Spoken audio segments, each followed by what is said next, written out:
네, 여러분 안녕하세요. 만나서 반갑습니다. 모든 수학입니다.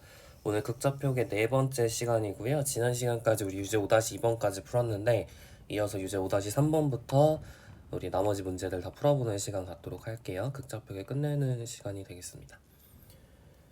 네, 한번 같이 볼까요? 유제 5-3번부터 보겠습니다. 극곡선 R은 A 곱하기 1 마이너스 코사인 세타에 대하여 세타에 대한 R의 평균값을 구하시오 그랬습니다. 사실은 우리가 예를 들어서 y는 fx가 있으면 x가 a부터 b까지 변할 때 x에 대한 y의 평균값 이걸 구하라고 하면 우리가 어떻게 했냐면 b-a분의 1의 인테그랄 a부터 b까지 fx dx 이렇게 우리가 구했었죠. 네, 이런 식으로 구했는데 영어도 크게 다르지 않습니다. 똑같아요. 우리가 지금 변수만 바뀐 거잖아요. 세타에 대한 R의 평균값을 구하시오 지금 이렇게 물어봤으니까 지금 그냥 문자만 바뀐 거죠. 지금 똑같은 문제예요. 그래서 구해야 되는 건 이 그래프 같은 경우에는 우리가 그려보면 세타가 0일 때 0이고요. R값이. 그 다음 세타가 2분의 파일 때 R값 A고요. 그리고 세타가 파일 때 R값은 2A 그 다음에 A 이렇게 되니까 이런 식으로 우리 그려지죠. 많이 했었죠. 심장형. 좋아요. 이런 모양이 되니까 세타가 0부터 2파이까지 해가지고 계속 반복되는 모양이란 말이에요. 그래서 세타에 대한 R의 평균값은 어떻게 나오냐면 2파이분의 1에 인테그랄 0부터 2파이까지 F세타 그죠? A 곱하기 1 마이너스 코사인 세타의 D세타 얘가 바로 세타에 대한 R의 평균값 이렇게 생각할 수 있겠습니다. 그러니까 세타가 이렇게 0부터 2파이까지 한 바퀴 돌 때 R의 평균값 즉 거리의 평균값은 이제 이런 식으로 나온다 이런 얘기죠. 크게 어려운 얘기 아니고요. 그래서 계산만 하면 됩니다. 적분을 해주죠. 자, 그럼 2파이분의 a 하시고 a를 끌어낸 거예요. 적분해 주시면 세타 마이너스 사인 세타에 2파이 대입한 것에서 0 대입한 거 빼주시면 되니까 정답은 a가 되겠죠. 그래서 평균값은 a다. 여기가 a, 2a, a 이렇게 변할 때 세타에 대한 평균값은 a다 라는 사실을 확인할 수 있겠습니다. 좋고요. 자, 문제 1번 우리 넘어가 보도록 하죠. 매개화된 곡선 x는 2의 2t제곱 코사인 t y는 2의 2t제곱 사인 t를 극좌표로 나타내시오 그랬습니다. 뭐 크게 어려운 건 아니죠. 우리가 지금까지 많이 봤었던 형태잖아요. 우리가 얘랑 똑같고 여기 코사인 여기 사인이니까 우리가 r을 2의 2t제곱 그 다음에 세타를 t라고 놓으면 이제 이런 식으로 우리가 바꿔 쓸 수 있겠죠. 다시 말하면 r은 2의 2세타 제곱을 우리가 매개화를 하면 x와 y에 대해서 이렇게 x랑 y로 변수 변환을 해주면 r은 2의 2세타 제곱을 이렇게 우리가 바꿀 수 있겠죠. 세타가 t로 바뀌었을 뿐이에요. 우리가 x는 2의 2세타 제곱 코사인 세타 이렇게 바꾸고 y는 2의 2세타 제곱 사인 세타 이렇게 바꿨는데 세타가 t로 바뀌었을 뿐이죠. 똑같은 겁니다. 따라서 r은 2의 2세타 제곱으로 이렇게 매개화된 곡선을 극좌표식으로 바꾸실 수 있는 거예요. 괜찮죠? 좋아요. 이렇게 하면 되는데 제가 이제 여기서 변형 문제 하나만 내볼게요. 그래서 x는 2의 2t제곱 사인 t라고 주어져 있고 y는 2의 2t제곱 코사인 t라고 주어져 있습니다. 자, 이것도 극좌표식으로 바꿀 수 있을까요? 얘는 어떻게 바꿀까요? 그죠? 코사인이 원래 x랑 붙어 있고 사인이 y랑 붙어 있잖아요. 근데 여기는 거꾸로죠. 사인이 x랑 붙어 있고 코사인이 y랑 붙어 있어요. 얘는 어떻게 할까요? 그죠? 억지로 코사인으로 바꿔주는 겁니다. 억지로 코사인으로 바꾼다. 그게 무슨 뜻이냐면 여기 있는 것을 각변환 공식에 의해서 우리가 코사인으로 억지로 고치는 거예요. 이렇게. 그리고 y는 2의 2t제곱에 사인 2분의 파이 마이너스 t 이렇게 고치는 거죠. 억지로. 네, 이렇게 고치게 되면 우리가 2분의 파이 마이너스 t라는 것을 이제 이렇게 u라고 치환을 해보겠습니다. 그러면은 얘는 뭐랑 똑같냐면 x는 2에 2 곱하기 지금 t가 2분의 파이 마이너스 u니까 이렇게 써지죠. 그죠? 코사인 u. y는 2에 2 곱하기 2분의 파이 마이너스 u의 사인 u 이렇게 써지죠. 따라서 이제 얘를 우리가 극좌 표식으로 바꾸실 수가 있어요. 그죠? 얘를 우리가 세타라고 취급을 한다면 r은 2에 2 곱하기 2분의 파이 마이너스 세타 제곱, 다시 쓰면 2에 파이 마이너스 2 세타 제곱 이렇게 쓸 수 있겠죠. 그래서 이게 이제 지금 주어진 매개화된 곡선을 극좌 표식으로 바꾼 거예요. 괜찮죠? 네, 사인, 코사인 이런 식으로 바뀌어 있어도 충분히 우리가 극좌 표식으로 바꾸실 수 있습니다. 네, 한번 정리를 이렇게 해보시면 좋을 것 같고요. 다음 문제 2번 보겠습니다. 자, 문제 2번 같은 경우는 뭐 크게 어려운 건 아닌데 우리가 두 극곡선이 만날 때 그 교각을 조금 더 쉽게 구할 수 있다. 교각이라고 하면 두 곡선이 만날 때 접선과 접선이 이루는 각, 두 접선이 이루는 각을 우리가 교각 이게 만날 교자죠. 교점 할 때 그 교자, 각은 이제 만날 때 생기는 각을 얘기하는 겁니다. 그래서 교각이라고 부르는데 그 교각의 크기를 좀 쉽게 구할 수 있는 방법에 대해서 지금 소개를 하고 있다고 보시면 될 것 같아요. 자, R은 F 세타가 있고요. 이거 위에 전 P R, 세타에 대해서 P에서의 접선이 X축과 이루는 각의 크기를 phi F라고 하자. 뭐냐면 예를 들어 R은 F 세타가 이렇게 있습니다. 이게 R은 F 세타고요. 여기 X축이 이렇게 있어요. 그래서 여기 위에 이제 P라는 점이 R, 세타 이렇게 있고요. 그리고 여기서의 접선, 접선이 X축과 이루는 각, 이 각을 우리가 phi F라고 합시다. 그리고 원점이 어딘가 있을 텐데 뭐 원점이 어디 있는지 뭐 크게 중요하진 않은데 뭐 여기다 칠까요? 원점 여기다 칠게요. 그러면은 이 원점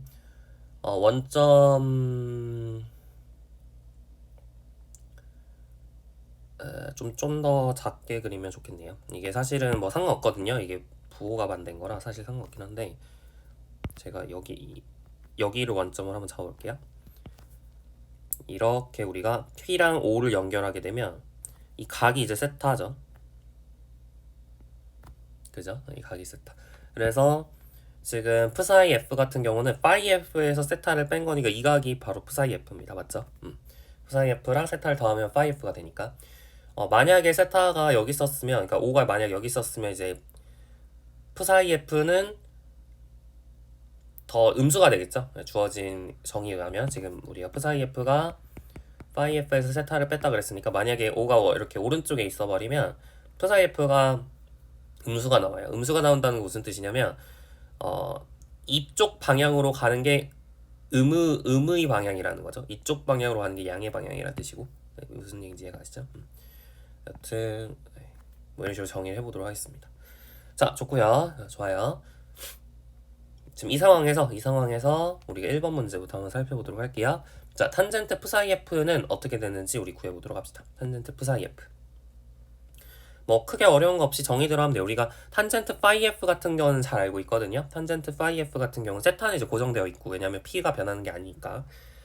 그러니까 세타는 뭐 정해져 있고 phi f도 물론 정해져 있긴 해요. 근데 이제 탄젠트 phi f 같은 경우는 우리가 쉽게 구할 수 있습니다. 맞죠? 탄젠트 phi f 같은 경우는 접선의 기울기니까 우리가 dy dx랑 똑같은 거잖아요. 그래서 탄젠트 psi f를 탄젠트 phi f로 한번 바꿔보도록 할게요.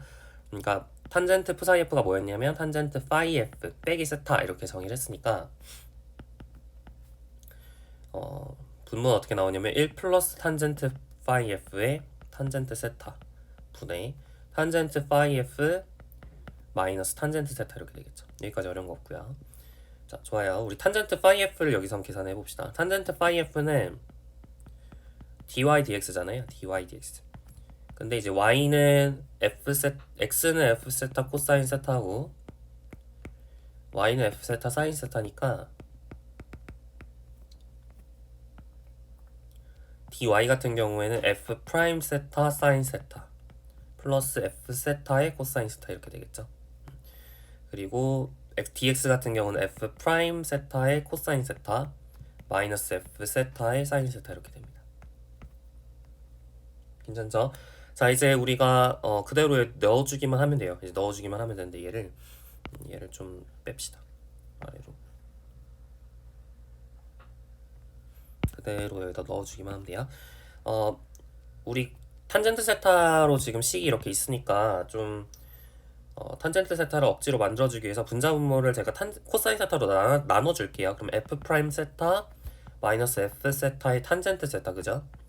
그 다음에 f 프라임 세타의 탄젠트 세타 플러스 f 세타 이렇게 바뀌겠네요. 맞죠?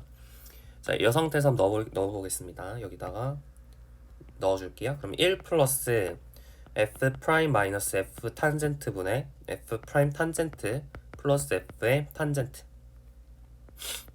그 다음에 f 프라임 마이너스 f 탄젠트 분의 f 프라임 탄젠트 플러스 f의 마이너스 탄젠트. 자, 정리만 해주면 되겠죠? 좀 귀찮긴 한데 해볼게요. 자, f 프라임 빼기 ft 분의 f 프라임 빼기 ft 플러스 f 프라임 t 제곱 플러스 ft 이렇게 됩니다. 자, 이렇게 사라지고요, 맞죠? 그 다음에 f 프라임 빼기 ft 분의 f 프라임 t 플러스 f 마이너스 f 프라임 t의 플러스 f t 제곱 이렇게 남네요. 그래서 이렇게 또 지워지죠. 그러면은 확인이 되는 게 얘랑 얘랑 또 이렇게 지워지고 남는 거는 여기 지워도 되겠죠? 아래 지울게요. 남는 거는 이제 f 프라임 플러스 f 프라임 t 제곱분의 f 플러스 f t 제곱이거든요. 그럼 1 플러스 t 제곱이 또 약분이 되잖아요. 그래서 남는 거는 f 프라임 분의 f가 됩니다. 다시 쓰면 지금 f가 r이잖아요. 그리고 f 프라임이라는 건 r을 세타에 대해서 미분하는 거니까 dr d 세타 이렇게 쓸 수 있겠죠. 따라서 탄젠트 p사이 f라는 게 이렇게 간단하게 나와요. 그러니까 다시 말하면 탄젠트 파이 f는 되게 되게 복잡했거든요. 탄젠트 파이 f라는 게 막 f 세타에 대해서 막 분자 분모가 막 합도 있고 이러니까 되게 복잡한 형태였잖아요. 근데 탄젠트 p사이 f는 상당히 간단하게 나옵니다. 그러니까 무슨 뜻이냐면 접선에 대해서 그러니까 우리가 지금 보통 얘기를 하는 건 보통 우리가 기울기를 이렇게 접선의 기울기를 얘기하고 싶을 때는 뭐를 기준으로 하죠? 그죠? x축을 기준으로 해서 이 파란색 기울기를 따지잖아요. 맞죠? 우리가 보통 지금까지 우리가 접선의 기울기를 얘기했을 때는 x축을 기준으로 해서 이 파이 f라는 각을 이용해서 접선의 기울기를 따졌는데 뭘로 따지는 게 더 이제 합리적이게 되는 거냐면 OP라는 그죠? 얘를 기준으로 이 선을 기준으로 어떻게 양의 방향으로 갔을 때 양의 방향으로의 접선의 기울기에 접선의 기울기를 따지는 게 좋다. 그러니까 보라색이 기준이 아니라 빨강색 선을 기준으로 그죠? 빨강색 선에서 P를 중심으로 해서 이 접선이 얼만큼 회전했는지, 얼만큼 양의 방향으로 회전했는지 그걸 계산하는 게 훨씬 더 간편하다는 거죠. 그죠? 그러니까 이번에서의 핵심은 뭐냐면 좀 약간의 발상의 전환이에요. 지금까지는 X축을 기준으로 해서 우리가 얼마나 휘어져 있는지, 얼마나 접선이 휘어져 있는지를 따졌다면 빨강색 선, 다시 말하면 원점과 그 다음에 그 접점을 잇는 걔를 기준으로 해서 얼만큼 회전했는지를 따지면 좀 더 간편하다라는 걸 얘기를 할 수 있겠죠. 그런 얘기입니다. 그래서 이렇게 정리를 하니까 OP를 기준으로 한다고 보니까 우리가 지금 O가 왼쪽에 있는 게 이게 양의 방향으로 회전했다라는 것을 알 수가 있으니까 사실은 p사이 f를 파이 f 빼기 세타라고 정리를 하는 게 좀 더 합리적이에요. 좋아요. 자, 그럼 예를 들어서 우리 한번 보죠. 두 번째 문제는 얘인데 r은 f 세타가 이제 사인 4제곱 4분의 세타거든요. 이랬을 때 탄젠트 p사이 f를 구하시오. 자, 이렇게 주어져 있습니다. 그러니까 p사이 f는 쉽게 구할 수 있다고요. 이거를 만약 탄젠트 그 기울기를 구해라. 그러니까 얘가 x축 얘의 이 곡선의 접선의 기울기를 구해라 라고 얘기를 했으면 그러면은 식이 좀 깔끔하지 않아요. 그러니까 x축을 기준으로 해서 얼마큼 회전했는지를 보면 식이 깔끔하지가 않은데 OP를 기준으로, 그죠? OP를 기준으로 우리가 얼마큼 회전했는지를 보면 좀 더 식이 깔끔하다. 그래서 어떻게 된다고요? 얘를 우리가 f 세타라고 놨을 때 분모는 dr d 세타라고 얘기했죠. 그래서 얘를 세타에 대해서 미분해 주시면 4 사인 세제곱 세타 4분의 세타, 그 다음에 코사인 4분의 세타에 4분의 1 이렇게 되고요. 그 다음에 r이니까 사인 4제곱 4분의 세타죠. 약분을 해주시면 여기 사인 4분의 세타고 이렇게 지워지니까 탄젠트 4분의 세타네요. 그죠? 그래서 탄젠트 p사이 f는 탄젠트 4분의 세타라는 사실 관찰할 수 있고, 그래서 p사이 f를 4분의 세타라고 보시면 돼요. 맞죠? 자, 좋습니다. 자, 세 번째 문제 볼게요. 그럼 얘를 이용을 하면 우리가 교각을 쉽게 구할 수 있어요. 그러니까 기준이 x축을 기준으로 해서 우리가 두 접선의 기울기를 비교하면 어려워요. 근데 OP를 기준으로 해서 두 접선의 기울기를 비교하면 간단하겠죠. 그러니까 기준만 달라지는 거죠. 우리가 기준을 뭘로 해서 보냐는 게, 그러니까 기준이 달라졌다 해서 그 두 접선이 이루는 각이 달라지진 않거든요. 뭔 얘기를 하는 거냐면 이런 거예요. F 세타가 있고 G 세타가 있어서 우리 좀 귀찮으니까 이런 식으로 두 접선, 그러니까 얘는 F 세타의 접선이고요. 그러니까 F 세타까지 그리면 너무 복잡하니까 그림이 제가 접선만 그릴게요.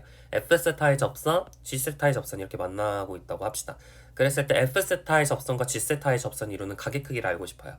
그러면은 우리가 지금까지는 X축을 기준으로 해서 봤기 때문에 이거랑 이거의 각의 크기, 다시 말하면 제가 얘를 F의 접선이라고 얘기를 했고요. 그 다음에 이 직선을 G의 접선이라고 얘기를 했으니까 원래는 우리가 phi G에서 phi F를 빼면 우리가 이 각이 나오니까, 그죠? 그래서 phi G 빼기 phi F를 계산을 했단 말이에요. 이거의 탄젠트 값을 계산해서 우리가 두 접선이 이루는 교각을 찾았는데, 근데 이제 탄젠트 phi G랑 탄젠트 phi F 계산하기가 쉽지 않다는 거죠. 그래서 어떻게 하는 거냐면 OP를 기준으로 해서 보겠다 이겁니다. OP를 기준으로 해서 보겠다. OP를 기준으로 해서 보겠다. 그래서 이 각이 바로 p사이 F고, 그 다음에 이 각이 바로 p사이 G잖아요. 그죠? 그래서 p사이 G에서 p사이 F를 뺀 것을 봐도 괜찮잖아요. p사이 G에서 p사이 F를 뺀 게 교각이라고 얘기할 수 있잖아. phi G에서 phi F를 뺀 거나 p사이 G에서 p사이 F를 뺀 거나 똑같을 거 아니야. 그지? 그래서 이거의 탄젠트 값을 계산하는 게 훨씬 더 간편하다라는 겁니다. 맞죠? 탄젠트 p사이 G랑 탄젠트 p사이 F가 더 간단하니까. 얘로 하지 말고 얘로 하자라는 게 문제 2번의 의도라고 보시면 돼요. 됐죠? 뭐 실제로 뭐 이게 선생님 그림 때문에 그림이 뭐 달라지면은 얘랑 얘랑 안 같아지는 거 아니에요? 할 수 있는데 항상 같아지죠. 우리 정의 자체가 p사이 F를 phi F 빼기 세타라고 정의를 했기 때문에, 그죠? 얘는 이제 phi G 빼기 세타, 얘는 phi F 빼기 세타라서 항상 같아질 수밖에 없어, 정의상. 그래서 뭐 같아진다는 거는 뭐 그림에 따라서 달라지는 게 아니라 그냥 항상 같아지고요. 그래서 우리는 이거 대신에 얘를 계산하면 된다, 뭐 이런 얘기입니다. 좋아요. 그럼 해볼까요? 네, 해볼까요? 뭐 사실 뭐 해볼 것도 없이 그냥 덧셈 정리죠. 얘는 어떻게 바뀌냐면 1 플러스 탄젠트 p사이 G 탄젠트 p사이 F분의 탄젠트 p사이 G 빼기 탄젠트 p사이 F잖아요. 네, 그래서 이게 바로 우리가 구하고 싶은 탄젠트 베타 값. 베타는 교각의 크기라고 했을 때 탄젠트 베타는 얘로 계산할 수 있다 이거죠. 뭐 이게 끝입니다. 괜찮죠? 좋아요. 3번 문제 볼게요. 4번 문제. 이제 예시로 우리가 이제 할 수 있는 건데, R은 루트 3 코사인 세타랑 R은 사인 세타가 어디서 만나냐면 2분의 루트 3 3분의 파이에서 만납니다. 여기서의 두 접선 이루는 각의 크기를 구하시오 이렇게 되어 있어요. 자, 그러면 우리 해봅시다. 자, 얘가 우리가 이루는 각의 크기를 구하기 위해서는 결국에는 얘를 우리가 F 세타라고 놓고 얘를 G 세타라고 놓았을 때 탄젠트 p사이 F랑 탄젠트 p사이 G를 구하면 되는 거죠. 괜찮죠? 탄젠트 p사이 F 같은 경우는 dr d 세타 분의 r이니까 얘를 이제 세타에 대해서 미분해 주시면 마이너스 루트 3 사인 세타죠. 이거 분의 루트 3의 코사인 세타 이렇게 되어 있고요. 괜찮죠? 그래서 마이너스 코탄젠트 세타인가요? 네, 좋아요. 그 다음 얘를 미분해주면 코사인 세타 분의 사인 세타 이렇게 되는 거니까 탄젠트 세타 이렇게 되겠죠? 사인 세타 미분은 코사인 세타, 사인 세타 그대로 쓰면 사인 세타, 탄젠트 세타 이렇게 나옵니다. 그러면 우리가 해야 되는 건 탄젠트 p사이 f 빼기 p사이 g 또는 p사이 g 빼기 p사이 f인데 누구에서 누구를 빼냐는 그렇게 중요하지 않아요. 우리가 두 직선이 이루는 각은 이것도 있지만 이것도 있잖아요. 그래서 어차피 두 개가 나와요. 두 개가 나와서 p사이 g 빼기 p사이 f를 하는 거나 p사이 f 빼기 p사이 g를 하는 거나 어차피 둘 중에 하나를 보여주게 됩니다. 그래서 어디를 빼든 상관은 없어요. 네, 보통은 이제 두 직선이 이루는 각이라고 하면 예각으로 택하게 되죠. 그래서 그 상황에 맞춰서 이제 하시면 됩니다. 탄젠트 p사이 f 빼기 탄젠트 p사이 빼기 p사이 g는 말이 꼬이네요. 자, 얘는요 1 플러스 탄젠트 p사이 f 마이너스 코탄젠트 세타죠. 그리고 탄젠트 p사이 g는 탄젠트 세타죠. 이렇게 되고요. 그 다음에 탄젠트 p사이 f는 마이너스 코탄젠트 세타. 그 다음에 탄젠트 p사이 g는 탄젠트 세타니까 이렇게 됩니다. 그래서 이 친구를 보시면 이제 분모가 0이 된단 말이에요. 분모가 0이 된다는 얘기는 이게 무한대라는 뜻이기 때문에 결국에 p사이 빼기 p사이 f 빼기 p사이 g가 2분의 파이라는 사실을 알 수가 있어요. 직각이다 라는 사실을 알 수가 있는 거고, 실제로 여러분이 이제 그림을 한번 그려볼 수도 있습니다. r은 루트 3 코사인 세타라고 하면 이게 r제곱은 루트 3 r 코사인 세타라서 이게 x제곱 플러스 y제곱은 루트 3x죠. 그래서 1이에요. r은 사인 세타도 마찬가지로 1입니다. x제곱 플러스 y제곱은 y가 되겠죠. 그래서 어떤 식으로 생기게 되냐면 2분의 루트 3, 0을 기준으로 해서 중심으로 해서 이렇게 원이 하나 생기고요. 얘는 0,2분의 1을 중심으로 해서 이렇게 원이 생깁니다. 그래서 얘랑 이렇게 두 원이 이렇게 만나게 되는데 두 원이 이렇게 두 점에서 만나죠. 원점에서도 만나고 이 점에서도 만나죠. 그래서 이 점에서의 두 접선의 기울기가 이제 얼마큼 차이가 나는가. 다시 말하면 두 접선이 이루는 각의 크기가 얼마인지를 지금 구하는 거잖아요. 그림상으로도 금방 확인이 돼요. 왜냐면 원점에서 보시면 얘가 바로 접선이고 얘가 바로 접선이니까 이렇게 수직으로 만나는 거 금방 확인이 되죠. 근데 이제 얘네 둘 다 원이니까 이렇게 두 중심을 연결하게 되면 이게 대칭적이란 말이에요. 맞죠? 이 직선에 대해서 두 원이 대칭이란 말이에요. 그래서 얘랑 얘가 이루는 각의 크기도 이제 직각일 수밖에 없어요. 그래서 금방 확인이 또 되죠. 그래서 식으로도 확인이 되고 그림으로도 이렇게 확인이 되네요. 네. 좋습니다. 문제 2번까지 해결을 해봤어요. 자, 문제 3번 넘어갈게요. 자, 두 극곡선에 대해서 다음 물음에 답하시오 이렇게 얘기를 했습니다. C1은요 R은 F 세타 이렇게 되어 있고요. C2는 R은 EF 세타예요. 그러니까 이게 무슨 뜻일까요? R은 F 세타라는 것은 뭐 대충 이렇게 생겼다고 치면 그럼 R은 EF 세타라는 건 무슨 뜻이냐면 원래는 R, 세타였던 것이 이거 이렇게 이제 보라색 여기서 우리가 R은 F 세타 위에 R, 세타가 이렇게 있었으면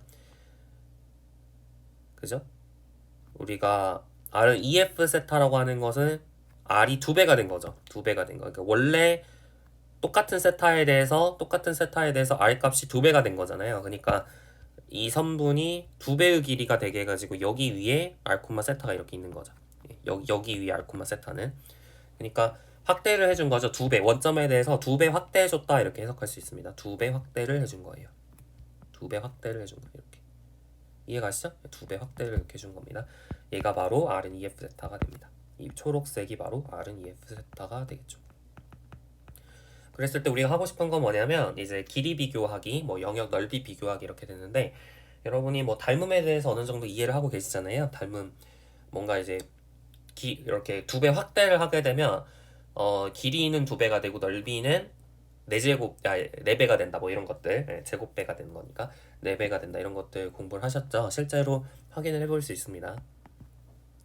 길이 한번 비교해 볼게요. 자, C1의 길이는 우리가 인테그랄 a부터 6분의 파이부터 3분의 파이까지 지금 이렇게 주어져 있네요. 6분의 파이부터 3분의 파이까지 이렇게 주어져 있으니까 C1의 길이는 6분의 파이부터 3분의 파이까지 우리가 길이 공식 외우고 계시죠? F 세타의 제곱 플러스 F 프라임 세타의 제곱의 D 세타 이렇게 된다 라고 저번 시간에 정리를 했고요.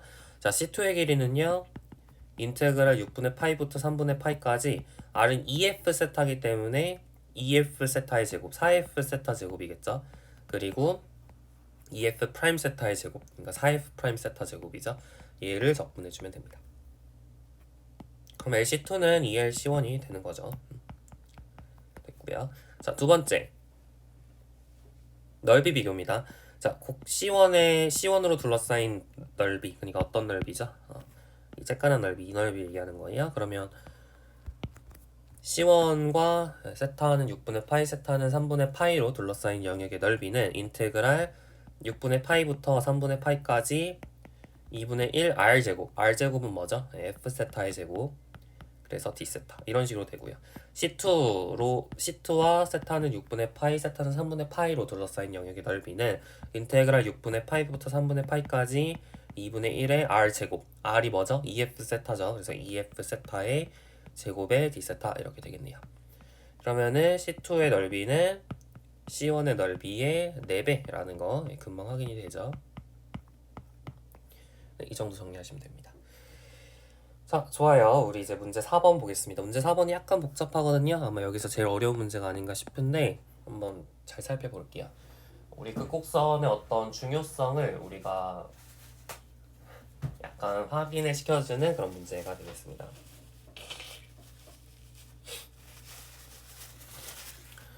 네, 문제 4번이에요.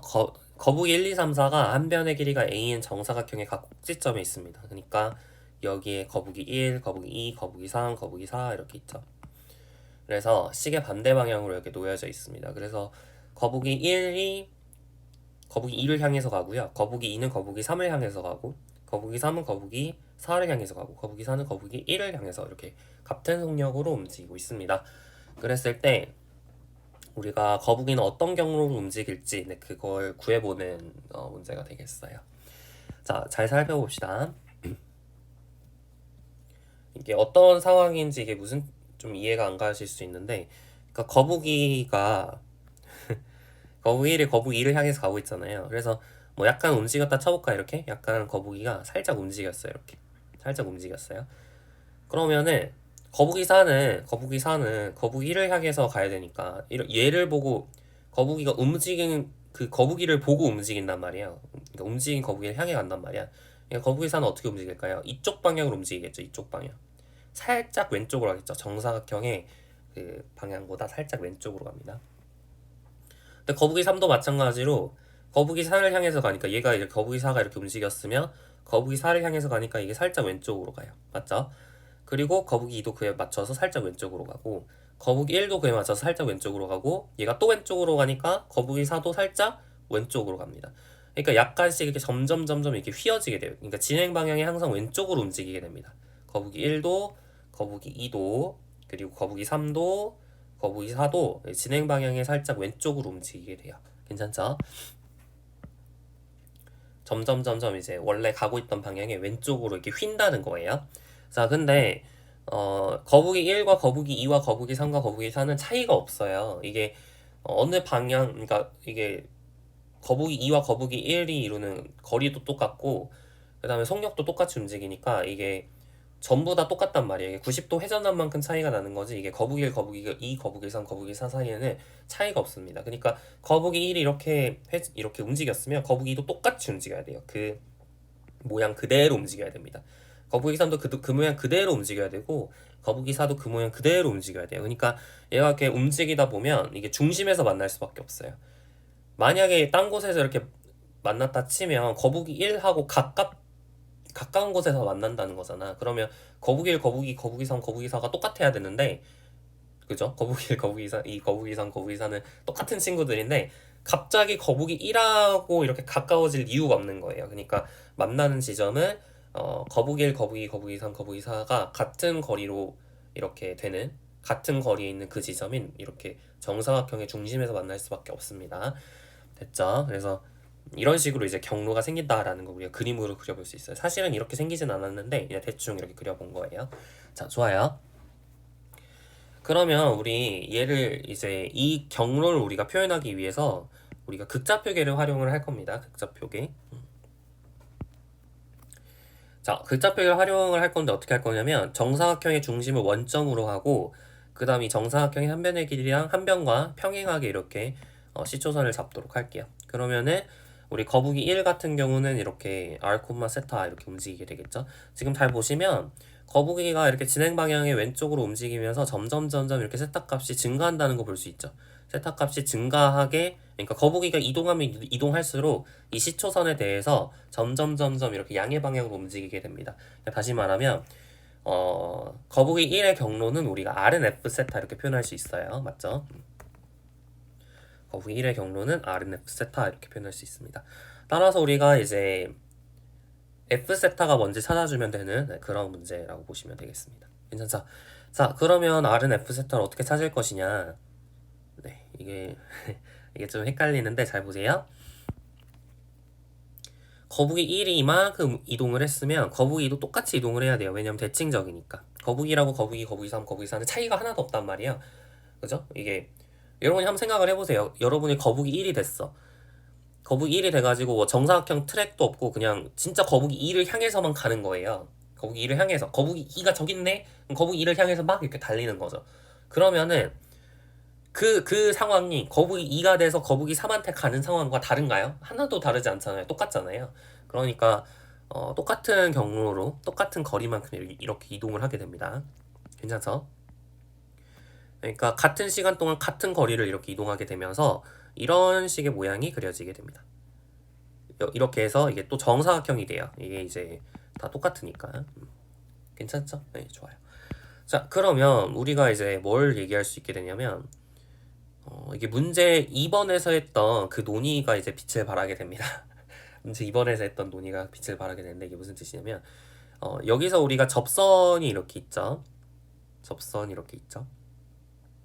이쪽 방향으로 이렇게, 그러니까 접선이 이렇게 있게 되면 접선이, 그러니까 여러분 그거 아시나요? 여러분 이걸 이해하고 계셔야 되는데 이렇게 이동을 하고 있어요. 물체가 이쪽에서 이쪽으로 이렇게 이동을 하고 있어요. 물체가 이쪽에서 이렇게 이제 평면상에서 물체가 이렇게 이동을 하고 있어. 그러면은 얘의 속도는 접선 방향입니다. 이 점에서의 물체의 속도는 접선 방향이에요. 접선 방향. 이 점에서의 물체의 속도는 접선 방향입니다.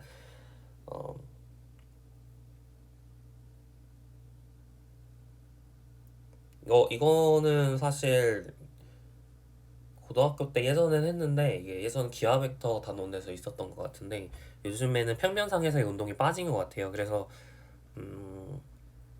여러분이 안 배웠을 수도 있겠다 싶긴 한데 대충 설명을 하면 우리가 속도 벡터라는 게 어떻게 정의가 되냐면 얘의 경로를 xt는 ft, gt 이렇게 놔볼게요. 이해를 못하겠으면 우리 미적분학 2에서 또 할 거거든요. 미적분학 2 단원 가서 공부한 다음에 다시 보셔도 됩니다. xt는 ft, gt라고 이렇게 경로를 놓게 되면 그러면은 우리가 속도를 어떻게 구할 수 있냐면 xb 빼기 xa를 b-a로 나누고 리미트 b가 a로 갈 때 얘로 우리가 속도 벡터를 구할 수 있어요. 이게 a에서의 속도 벡터가 됩니다. a란 xa에서의 속도 벡터. 이게 얘로 주어지게 돼요. 얘는 이제 f'(a, g'(a란 말이에요. 그러니까 얘가 이제 물체의 속도입니다. 그래서 거북이 2를 향해서 가고 있다. 이 얘기는 뭐냐면 얘가 이쪽 방향으로 이동하려고 이쪽 방향으로 이제 속도 벡터가 있다는 얘기예요. 그 말은 무슨 뜻이냐면 얘가 바로 접선이란 겁니다. 이 초록색 선분이 초록색 선분이 이 물체의 궤적의 접선이란 얘기예요. 괜찮죠? 그래서 이렇게 쭉 연결을 했을 때 이게 바로 뭐가 되는 거냐면 세타 F가 돼요. 이게 바로 세타 F. 괜찮죠? 접선이 이루는 각이 이제 세타 F니까. 접선과 X축이 이루는 각이 세타 F였습니다. 우리 문제 2번을 떠올려 보세요. 그 다음에 이 각의 크기가 세타잖아요. 근데 우리가 무슨 얘기를 했었냐면 세타 F에서 세타를 뺀 게 P사이 F라고 얘기를 했어. 그러니까 얘를 기준으로 해서 지금 양의 방향으로 가는 게 아니라 음의 방향으로 가고 있죠. 그래서 이쪽 방향으로 P사이 F가 되는 겁니다. 괜찮죠? 그러니까 우리가 이 각의 크기를 우리가 양수로 잡게 되면 탄젠트 P사이 F는 그러니까 P사이 F를 원래 그러니까 다시 그러니까 지금 뭔 얘기를 하는 거냐면 탄젠트 P사이 F가 우리가 dr d세타분의 R 이렇게 우리가 구했었잖아요. 문제 2번에서. 근데 psi f 같은 경우는 phi f, 세타 f에서 세타를 뺀 거란 말이야. 탄젠트 세타 f에서 세타를 뺀 거죠. 근데 이제 이게 음수라는 걸 좀 주의를 하고 계셔야 된다. 그 얘기를 하고 있는 거예요. 자, 근데 이 각이 실제로 얼마인지 구할 수 있어요. 이 각이 얼마인지를 실제로 구할 수가 있습니다. 이 각이 얼마냐면 이게 이렇게 지금 이렇게 연결을 하면 이게 직각 이등변 아니에요? 그죠? 직각 이등변이니까 이 각은 45도죠. 그러니까 얘는 음수인데 45도가 나와야 되니까 절대값이 45도니까 얘는 이제 마이너스 1입니다. 그래서 우리가 알 수 있는 건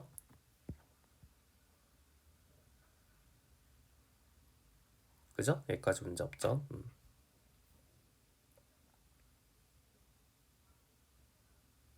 근데 물론 어,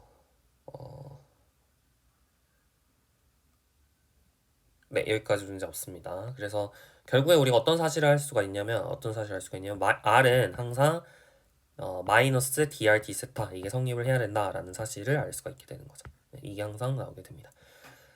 괜찮죠? 여기까지 뭐 틀린 거 없어요. 이렇게 구하실 수가 있다라는 얘기고. 그러면 우리가 이제 결국에는 R은 F 세타였기 때문에 F 세타는 마이너스 F 프라임 세타여야 된다라는 사실을 알 수가 있는 거고 이거 고등학교 때 좀 해봤나요?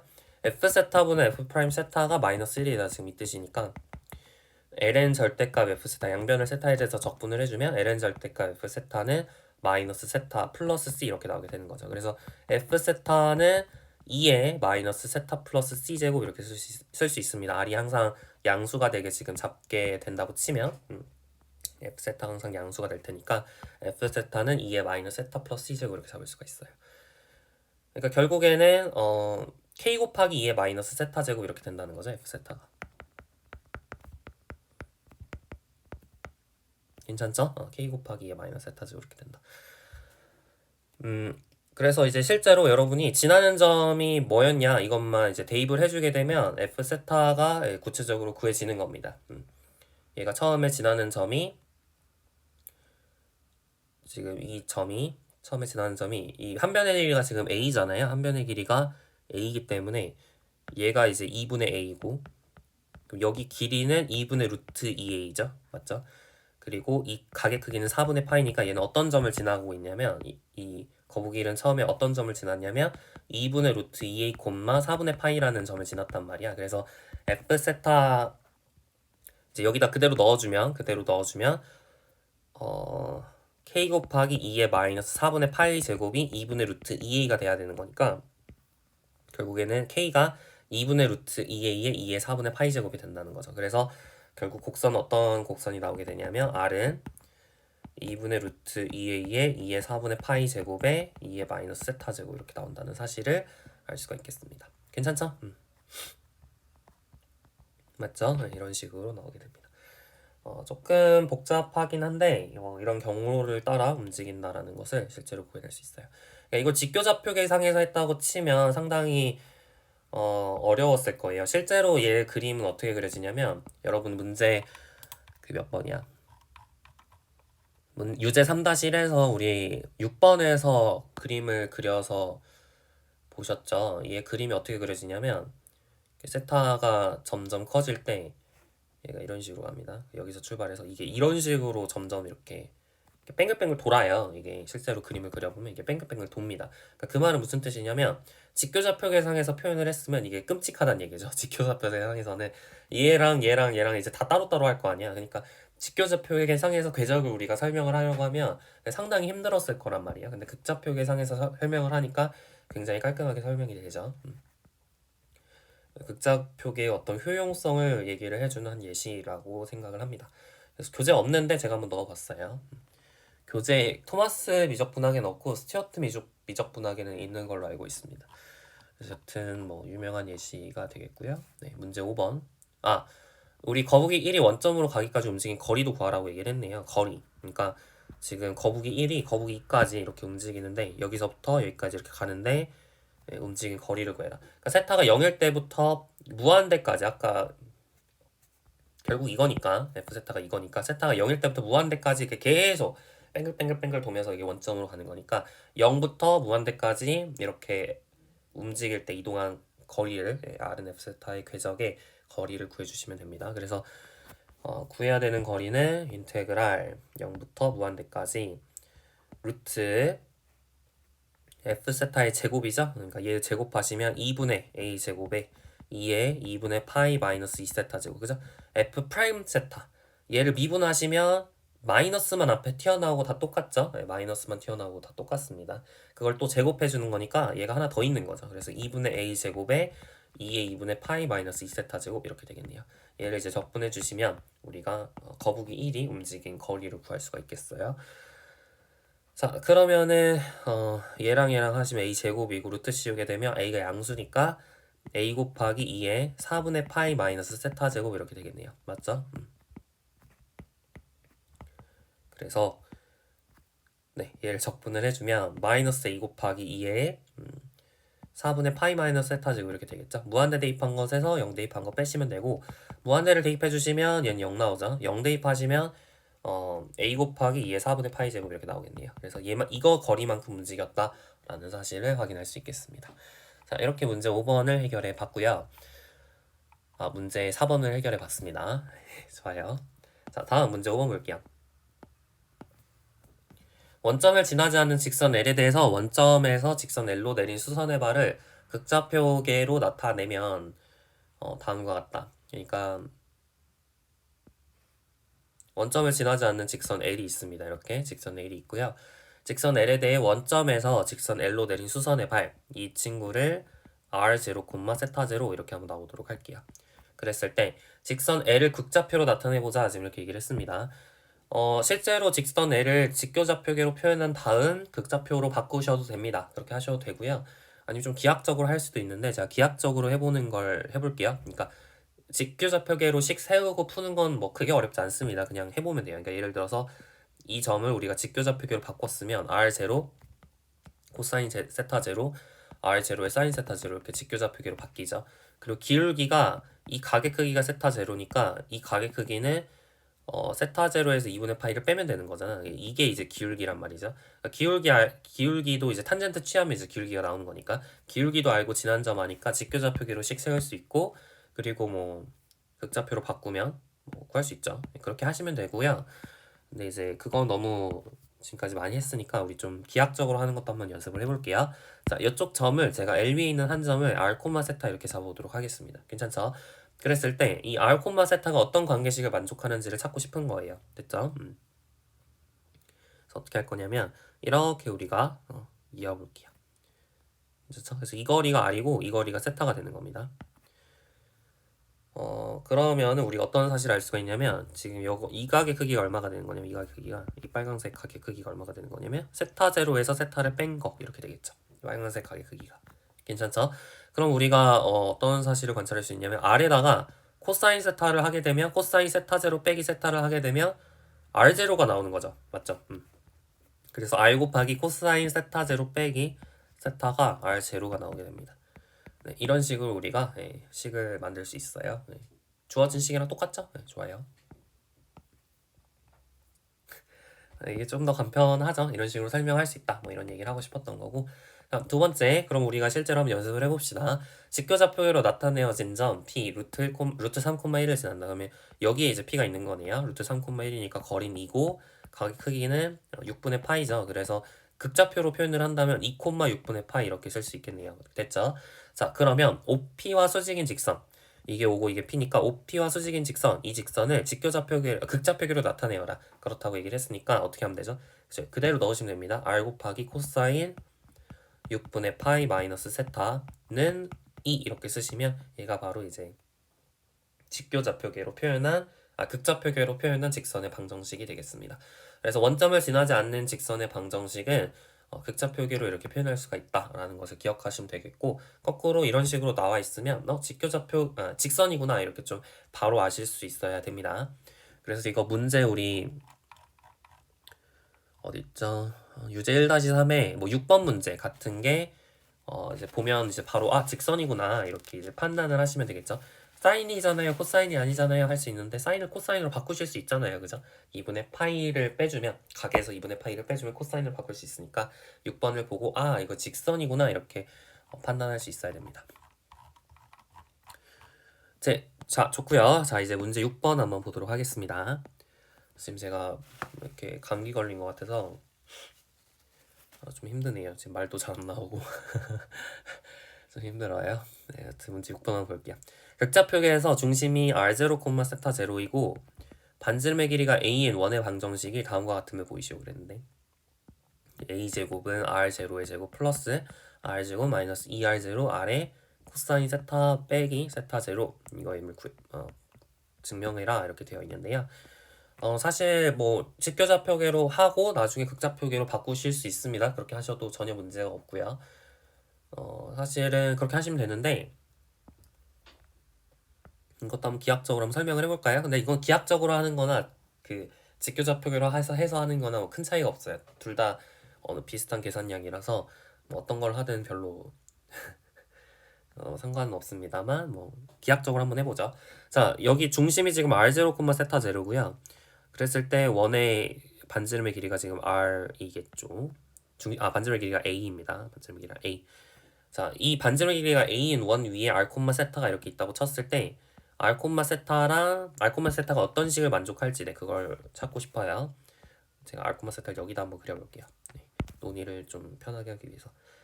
자, 그렇게 우리가 r, 세타가 어떤 식을 만족할지 찾기 위해서 제가 이렇게 원점과 두 점을 연결을 한 삼각형을 이렇게 만들어 보겠습니다.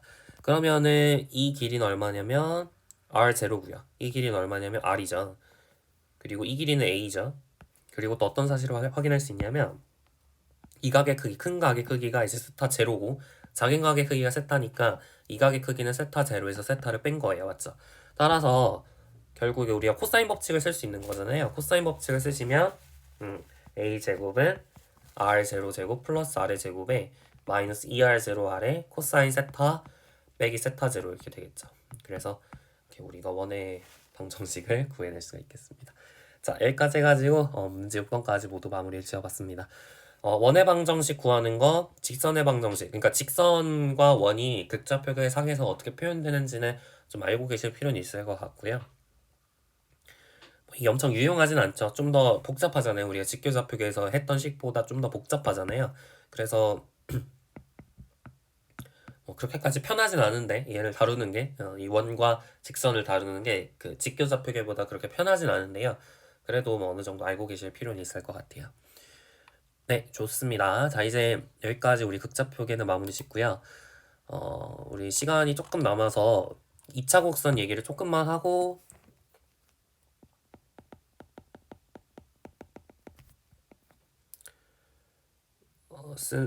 뭐죠?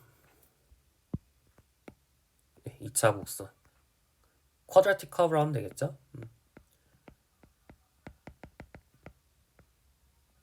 네, 쿼드라틱 커브에 대해서 조금 얘기를 하고 우리가 마무리를 짓도록 할게요.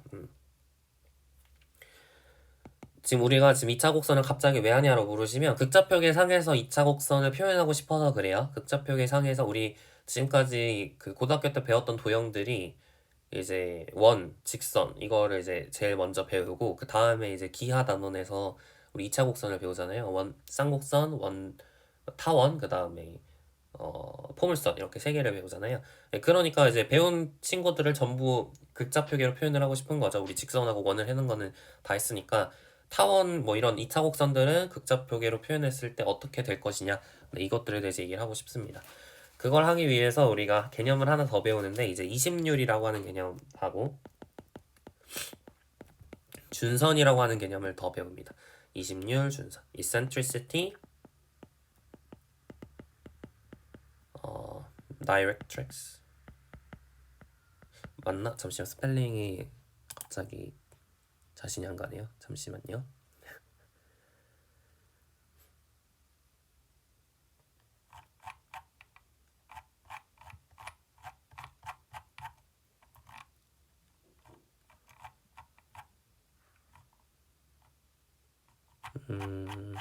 우리 교재에서는 우리 10장 6절을 10장 6절, 10장 7절에 해당한 내용인데 10장 6절 같은 경우는 고등학교 때 배웠던 내용 그대로예요. 그래서 제가 굳이 하지 않을 거고 혹시 10장 6절 그러니까 2차 곡선이 기억이 잘 안 난다라고 하시고 혹은 영어 단어를 좀 정리를 하고 싶다. 왜냐면 뭐 꼭지점 뭐 이런 것들 영어로 어떻게 말하는지 모르겠으면 한번 10장 6절을 참고해 보시면 좋을 것 같아요. 네, directrix, tricks 여기가 IX인 것 같아요. directrix 준선, 20률 뭐 이런 거에 대해서 새로 배우는 단어가 되겠습니다. 우리 교재에서는 원추곡선이라고 되어 있네요. 커닉 섹션 이렇게 되어 있는데 같은 말입니다. 왜 같은 말인지는 우리가 문제 3번에서 제가 잠깐 해드리긴 할 거예요. 2차 곡선이라고 하는 게 원뿔을 잘라서 만들어낸 곡선이라고도 우리가 이해할 수 있거든요. 그러니까 식으로 봤을 때 2차식을 만족하면 평면상에서 2차식은 0, 이 꼴을 만족하는 곡선들을 2차 곡선이라고 부를 수도 있고 아니면 원뿔을 잘라서 만들어낸 곡선들 뭐 이런 건 타원이 되는데 여튼 이런 원뿔을 잘라서 만드는 곡선들을 원축 곡선이라 할 수 있는데 2차 곡선하고 원축 곡선이 다 똑같아요. 타원, 쌍곡선, 포물선 이런 친구들입니다. 그래서 이제 같은 말로 쓸 수 있고요. 실제로 이제 왜 원뿔을 자르면 2차 곡선이 되는지는 제가 문제 3번에서 해드릴 거예요. 우리 교재는 없는데 그래도 알고 있는 게 좋을 것 같아서 제가 해드리겠습니다. 자, 여튼 여튼 이거에 대해서 지금 먼저 배워야 돼요. 이거 개념 우리 고등학교 때 안 배웠죠. 그래서 얘를 먼저 하고 우리 이제 본격적으로 극좌표계에서 어떻게 2차 곡선을 표현을 할지 이거에 대해서 얘기를 해보도록 할 거예요. 먼저 준선에 대해서는 뭐 처음 들어보진 않죠. 우리 포물선의 준선은 들어봤잖아요. 우리가 포물선의 정의가 뭐였냐면 포물선, 파라볼라. 포물선의 정의가 뭐였냐면 초점, 포커스가 있고 그 다음에 직선, 다이렉트릭스가 있을 때 어떤 한 점이 포물선 위에 있다라는 건 무슨 뜻이냐면 이 P로부터 이 직선에 내린 직선과의 거리, 이 거리랑 초점과 P 사이의 거리, 이 두 거리가 같을 때 포물선 위에 있다 이렇게 얘기를 했죠. 그래서 이런 식으로 생긴 거였잖아요. 맞죠? 그래서 네 이렇게 우리가 파라볼라라고 하는 거에 대한 준선을 공부를 했어요. 근데 이제 뭘 하고 싶은 거냐면 얘를 좀 확장을 하고 싶습니다. 우리가 마찬가지로 직선이 있고 이렇게 점이 하나 있는데 얘를 제가 L이라고 하고 얘를 F라고 해보자. 어떤 한 점이 지금까지는 이렇게 수선의 발 내렸을 때 이 D라고 하죠. 수선의 발을 D라고 했을 때 PD하고 PF가 같도록 하는 네, 이 관계식을 만족하는 그 그게 이제 포물선이 됐잖아요. 그러면 우리가 다시 말하면 PD 대 PF가 1대1을 만족하도록 하는 네, 그런 이제 P들의 모임이 포물선이 됐다 이렇게 얘기를 할 수 있는데 근데 좀 이걸 확장을 지을 수 있을 것 같지 않나요? 어떻게? 1대1이 아니라 내가 1대 뭐가 좋을까? 2가 되도록 잠시만요. 우리가 교재랑 좀 맞춰서 적어야 돼서 1대 2가 되도록 일반적으로 1대 2가 되도록 뭐 2대 3이면 우리가 1대 2분의 3이라고 쓰는 거죠. 그래서 1대 2가 되도록 이렇게 우리가 이걸 만족하는 P들의 모임은 어떤 궤적을 이룰지가 이제 궁금할 수 있어요. 궁금하셨을지 모르겠지만 이제 막 고인물이 되다 보면 궁금해 할 수 있습니다. 그죠? 너무 지루하잖아. 맨날 했던 것만 하면 지루하니까 1대1 하는 게 아니라 1대2도 해보는 거지. 이렇게 다양하게 생각을 해볼 수 있을 거 아니에요. 그래서 1대2가 되는 건 어떤 관계식을 만족할까? 이게 이제 궁금한 거예요. 제가 한번 해볼게요. 자, 제가 X축, Y축 이렇게 있고 이렇게 지금 X는 마이너스 D 그 다음에 D 콤마요. 여기서 제가 한번 실제로 한번 식으로 구해보겠습니다. 자, P라는 점이 이렇게 있고 PD 여기가 X, Y라고 하면 잡아보죠. 그리고 이렇게 이렇게 잡게 됐을 때 PD 대 PF가 1대1을 만족하도록 하게 하면 어떤 게 나오는지 한번 살펴보도록 할게요. 자, 한번 보죠. 이 거리는 PD는 얼마냐면 X 플러스 D고요. 그죠? 그 다음에 절대값을 물론 뭐 쓸 수도 있겠죠. 그 다음 PF는 뭐냐면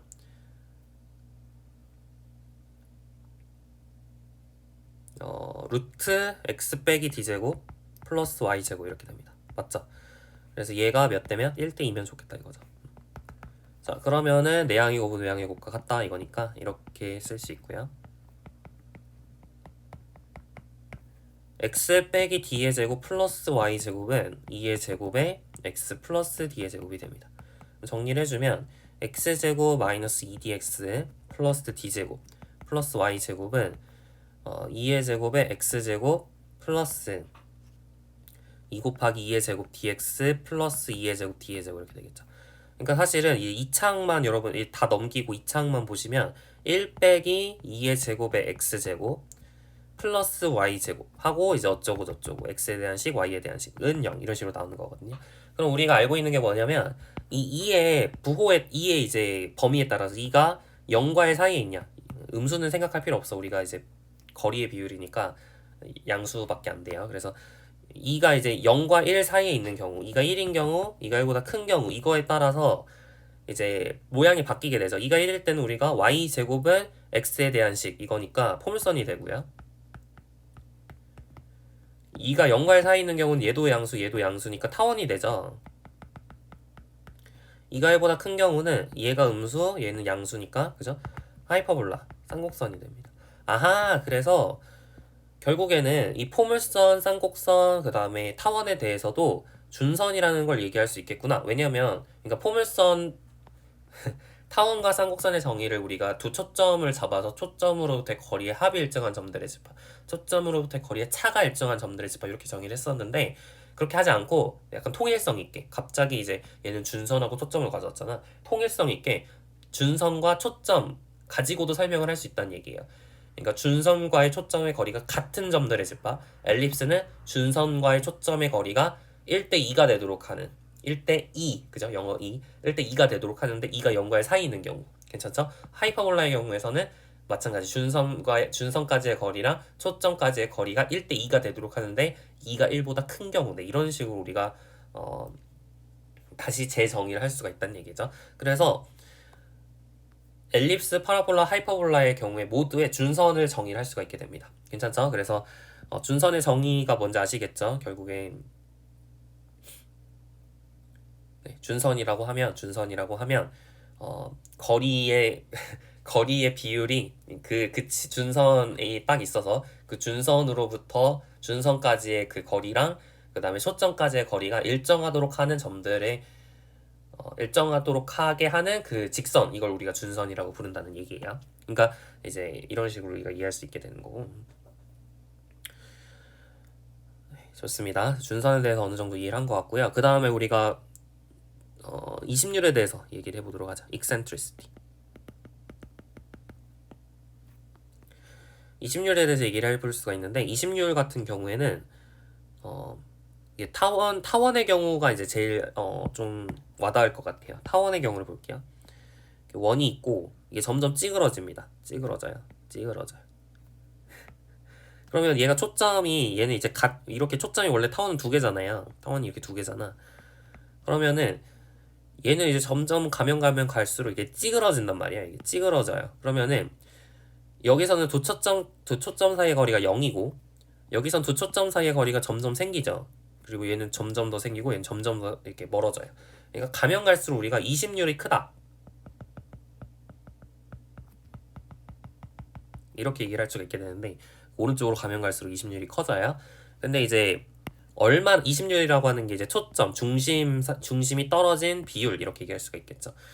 그래서 우리가 이심률이라고 하는 것을 우리가 수치적으로 어떻게 측정을 해볼 수 있을 것 같냐면, 잘 보세요. 자, 그러니까 두 초점 사이의 거리가 크면 클수록 좀 더 이제 뭔가 멀리 이제 중심이 떨어져 있는 거니까 찌그러져 있다고 얘기할 수 있잖아. 그래서 두 초점을 제가 F하고 F'이라고 놓게 되면 FF'이 크면 클수록, 얘가 크면 클수록 이심률이 크다고 얘기할 수 있을 것 같아요. 괜찮죠? 근데 여러분 생각을 해보면, 여러분이 이렇게 타원이 하나 있고 제가 똑같은 타원인데 크기만 2배를 했어요. 똑같은데 크기만 2배를 했어. 크기만. 그러면은 두 타원은 사실은 닮은 타원이잖아요. 닮은 타원이면 이게 이심률, 비율이니까 이게 중심이 이렇게 찌그러진 정도가 다르다고 얘기할 수는 없겠죠. 그러니까 전체적인 크기로 나눠줄 필요가 있어요. 그러니까 FF'이라고 하면 무작정 FF'이 크면 클수록 좋다, 이게 아니라 전체적인 비율 대비 FF'이 크다, 이런 식으로 얘기할 필요가 있습니다. 그래서 전체적인 비율을 어떻게 얘기하냐면, 제가 이렇게 초점을 연결을 했을 때 두 초점 연결한 이 직선에 대해서 이게 만나는 점이 꼭지점이죠. 그래서 원점 중심, 타원의 중심을 O라고 놨을 때 FF 프라임, 여기를 A 프라임이라고 해볼까? 그러니까 A 프라임 A, 그러니까 다시 말하면 장축이라고 할 수 있겠죠. 장축 AA 프라임으로 AA 프라임의 길이로 나눠주면 FF 프라임에서 AA 프라임의 길이를 나눠주게 되면 이게 전체적인 어떤 비율까지 고려를 하게 되는 겁니다. 그러니까 크기가 커졌다 그래서 우리가 찌그러진 정도가 달라진다고 얘기할 수는 없겠죠. 그래서 이걸 이제 20률로 정의를 하게 되는데 얘 같은 경우는 OA 프라임분의 뭐 OF 프라임 이렇게 적을 수도 있겠죠. 프라임 빼도 되고요. 약간 이상하네요. 자, 여기를 A 프라임, 여기를 A, 여기를 F 프라임 F 이렇게 그럼 OE분의 OF 이렇게 쓸 수 있겠죠. 자, 그래서 이제 이런 걸 이제 20률이라고 정의를 하게 되는데, 근데 어떤 사실을 우리가 사실은 놀라운 사실? 놀라운 사실이 뭐냐면, 이렇게 2를 정의한 거나, 여기서 나온 2나 똑같은 2라는 것을 알 수가 있습니다. 지금 뭐 타원에서밖에 얘기를 안 하긴 했는데, 여튼 2를 이런 식으로 우리가 정의를 하게 되면, 여기서의 2나 똑같은 2라는 걸 관찰할 수 있어요. 다음 시간에 우리가,